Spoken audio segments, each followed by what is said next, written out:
बन्नी ने किया युवान से वादा कि जब तक वो खाना बनाती है उसके दिल में लाड़ ममता है, और जब तक युवान के दिल में उसके बनाए हुए खाने के प्रति चाव है, तब तक वो युवान के लिए खाना बनाना और उसे खाना खिलाना नहीं छोड़ेगी।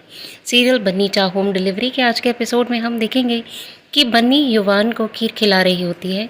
उसी बीच युवान से सवाल करता है जिसका जवाब बन्नी दे देती है। तो युवान खुश हो जाता है, बोलता है पता है आज तक किसी ने मेरे सवालों का जवाब नहीं दिया। सब कहते थे कि युवान पागल है, लेकिन तुम बहुत अच्छी हो।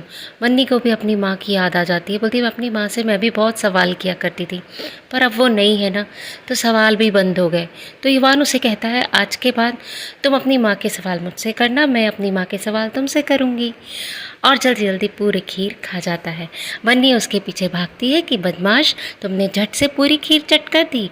इतने में दौड़ते दौड़ते युवान अपने छोटे भाई विराज से टकरा जाता है। विराज गुस्से में भर जाता है और भाग के युवान के पीछे आता है। बहुत उसे डांटता है, थप्पड़ तक मारने जा रहा होता है। इतने में बन्नी उसका हाथ रोक लेती है।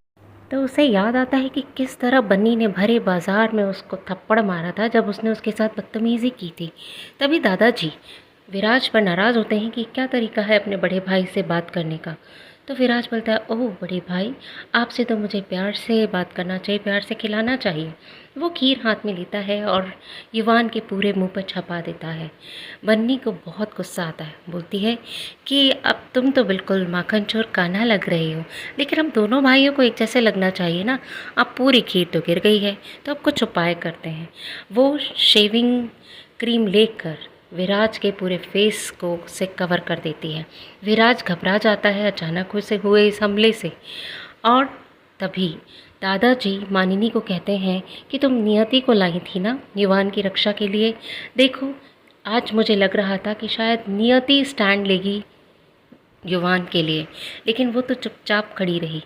और कैसे ये युवान की पत्नी बन सकती है? युवान की पत्नी को उसका रक्षक भी होना पड़ेगा और उसका संरक्षक भी होना पड़ेगा। नियति उनसे कहती है आगे मैं आपको डिसअपॉइंट नहीं करूँगी दादाजी। वहीं युवान जब वायलिन बजा रहा होता है तो विराज की नींद डिस्टर्ब होती है।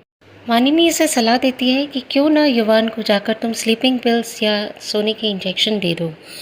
विराज खुश हो जाता है कि चलो ये आइडिया अच्छा है, मैं चैन से सो तो पाऊँगा। अब क्या प्लान है मानिनी का और क्या मोड़ लेगी युवान की कहानी?